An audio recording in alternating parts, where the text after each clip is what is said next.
Hey, welcome to the Creative Space. Kathy Milligan here. Today, we're going to work with metal clay. Metal clay? That's what most people say when I say metal clay. So let me describe it a little bit. It comes in different types of metal, but essentially it's microscopic particles of, in this case, silver that we're going to work with today, that are suspended in clay. Now with that clay, you get to mold it and you get to print it and you get to do things to it that in traditional metal smithing requires more aggressive tools such as a rolling mill, some hammering, things like that. Once your silver clay is fired, yes, it's fired, and we're going to torch fire it today, then it becomes silver. So here's the little charm we're going to make without the little stone, and I'll explain that a little bit further down. This is literally made with a rubber stamp, and I have this strange little thing about lips, so I figured, well, let's do this, and it's super, super cute. This is one of the most simple projects that you can do with this material. So as I said, we're going to torch fire. It's also a kiln firing product. And in most cases, if you're going to get big, such as that heart or this guy here, now they're thick. They should go into a kiln. If you keep them the size that we're going to be working with today, which is essentially the size of this rubber stamp, then we can fire it with a torch and everything will be all right. So you don't have to run out and buy a kiln right away. But I bet you will once you get addicted. Okay, so where do we start? Well, usually when I'm teaching this in person with people, I give everybody a little bit of polymer clay to sketch with. And what I say with sketch with is roll it out, imprint it, cut it out, make all the little, changes and things so that you get muscle memory. Because as wonderful as metal clay is, as soon as you open the package, it does start to dry out. So you want to work as quickly as possible. No dilly-dallying. You get a couple of do-overs, but basically you want to figure out what you're going to do ahead of time. It's a little bit of play clay. It can be polymer, it can be paper clay, it can be water clay, just as long as you're playing with clay. So on that note, because I know exactly what I'm going to do, I am going to go straight to my metal clay, which I've got 7 grams in this pack. I'm going to emphasize, again, how quickly it can dry out. This came out of another sealed packet, and inside here is another sealed packet. So you definitely want to use this as quickly as possible. If by chance you don't use it up and you have to put it away and you're going to come back to it later, you need a little humidifier, which is like a little container with a wet sponge in it to keep moisture locked into the clay. Otherwise, it'll dry out. When it dries out, you can reconstitute it and bring it back to life, but it's never the same. It becomes your paste or your slip, but that's another class. So this stuff also can be sticky. I have Badger Balm that I'm going to put on my glass surface. Now, I'm using a pretty glass surface that I made because that's how I roll. You could use a regular piece of glass, a piece of plexi, a piece of the Silpak stuff that you cook with, as long as it's like smooth and kind of easy to peel, but you still need to lube it up. So, and not much. I mean, I've really seen people go nuts with it, and it's like, when you think you have enough, pull some of that off. We don't want it goopy. I just want to make sure that I can peel this guy up. Now, that said, once I have my thing done, I'm going to leave it there to dry. And then once it's dry, then I can pick it up and refine it. A rule of thumb with metal clay, we like to work on 10, 80, 10. So 10 wet, 80 dry, and 10 after it's been fired. And I say 80 dry, that's where you're going to refine it with sandpaper or little filing things to make sure, come on, open up, that everything is smooth and pretty. Okay, here's my second pack. Look at that. It looks like Wrigley's gum, doesn't it? I think so. Okay, so yeah, action time. Open. What other metals does it come in, Kathy? Oh, copper, bronze, steel, and for those with super deep pockets, gold. But you can only buy 3 grams at a time with gold. There is a gold product that you can, like a liquid paste that you can put so you can accent. But, you know, I'm a silver person. Okay, where'd my roller go? Oh, roller's clear. Ah, there it is. So it too gets a little bit of this lube stuff. And I'm going to start rolling. And I'm going to start with my 5 cards so I can control the thickness. This is literally 5 playing cards taped together. And I'll roll, and I want to pick it up and make sure that I can flip it over. Minimum. I want to do this a minimum because the more I handle it, the drier it'll get. So I'm looking to fit this guy here, right over it. So I'm gonna cheat a little bit and spread it out. You can see it's spread. That's why I like a clear roller. I'm not putting too much pressure because I don't want this too thin. Just thin enough. Because I gotta press this down. So it almost, I'm gonna go a little bit bigger right here. Now part of why I'm doing this is that I am gonna literally cut away the excess clay, and this is determining, you know, the shape of my pendant. Okay, so press down firmly, but not like crazy. Like I'm not trying to press it through, right? And then I've got my X-Acto to cut off the excess. We're gonna blob up the excess and make a little charm with it. I was going to ask you, what do you do with your excess? Oh, that's where you get all your little funky charms that, you know, when I do, one of my classes will inevitably make a charm holder, a necklace class. And so you want to hang your charms. Okay, so I'm going to mush that all together. And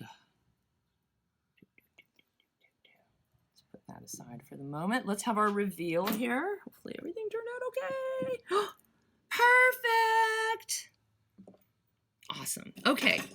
So, you know, there's a little weirdness, little bits here and there that we're going to work on once it's dry. So that gets us into that 80%, right? This is the 10%. So now I'm putting some holes. I'm going to refine those too once it's dry. And now I'm going to let that sit there and dry. Through the magic of preparation, I have one that's dry. So now look at, see, you can see all the little extra bits that came from doing this. You know, when you're cutting it, it tugs, it pulls, it does its thing. I'm going to take some of these cool flexible sanding pads. They come larger. I cut them smaller because it goes a long way that way. And now I will start sanding and refining and making this closer to perfect so that I can fire it. Now, if you're really, really obsessive and you use the same kind of metal clay all the time, you can save your little shavings because, you know what, guess what? That's silver. It is silver. It's pure silver, by the way. This is not sterling. This, if you stamped it with a hallmark, you'd want 0.999, where silver is 0.925. So you can see. Now, there's a little bit of shrinkage that's going to happen. Now, the last thing I want to do before I fire it is make sure my holes are big enough. So I'm going to take a little file and I'm just gently, we don't want to be too aggressive in handling this. You can break the dry clay. So really be gentle. So I'm just going from one direction and I'm just gently drilling through, and then I'm going to flip it over and do the same thing. And this will open up the holes enough so they don't close up when this shrinks. Now all metal clay shrinks, and they shrink to a different degree depending on their recipe. The original metal clay would shrink up to 50%, excuse me. And they actually brought it back recently It's a kiln firer, and it takes hours to fire at 1650 degrees. That's why we like the torch stuff. Kathy, how long has this piece dried? This actually dried overnight. I just wanted to make sure that it was sufficiently dry. You can accelerate the drying if you peel up your piece and you put it on the warm kiln, or there's little coffee mug warmers that you can get at many of those cute little stores that sell those kinds of things. And then, you know, you set your piece on there and it'll dry. Flip it over periodically so that you know that it's completely dry. If your piece is not completely dry, it'll have a little internal explosion and it'll be a bump. You can hammer that out after the fact, but then you risk altering your design slightly.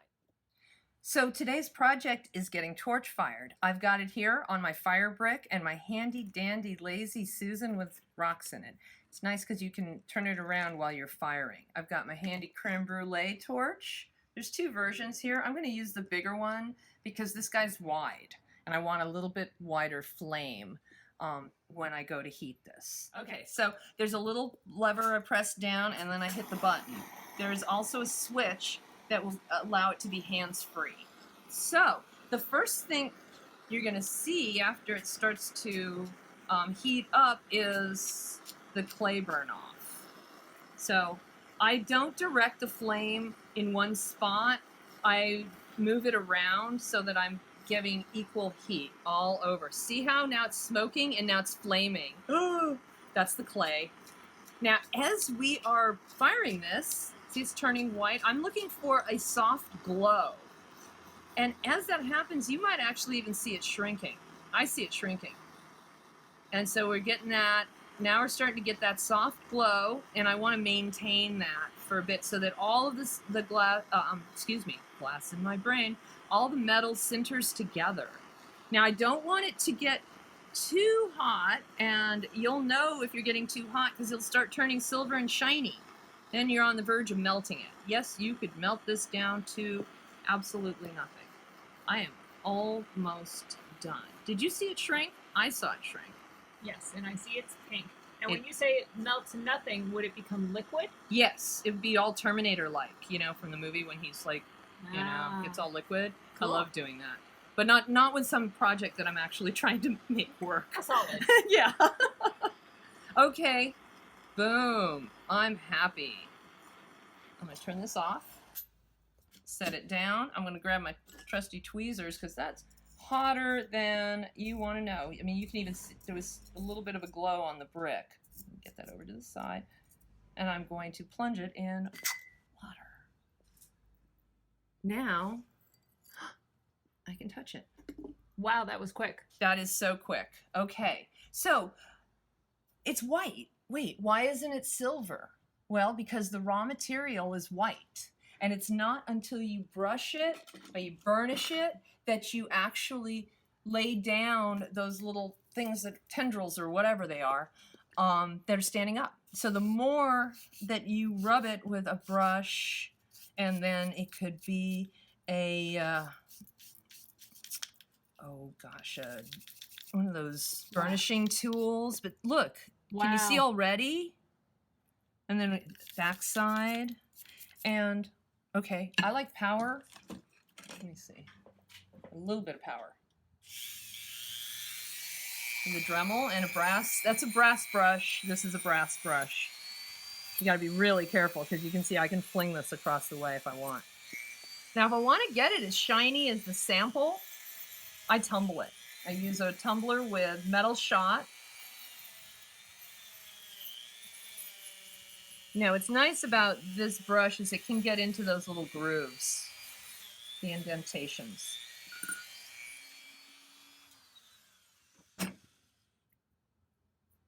So the more that the silver is burnished, and here's a burnishing tool. So if I wanted to do it manually and rub and rub and rub and rub and rub, the more you rub, the shinier it gets. You can see like right there, it's really super, super shiny. But again, a tumbler is what's going to get it to be like that. Now, it's silver. Oh my God. I can solder to it if I want to, Or I can, do all the other things that you would do with silver. So I could grind it if you needed to, if you didn't do a good job in your 80% portion of the dry part. I hope you enjoyed this. I know it's a little long, but it's a really cool material, and I know you're going to have a really good time with it.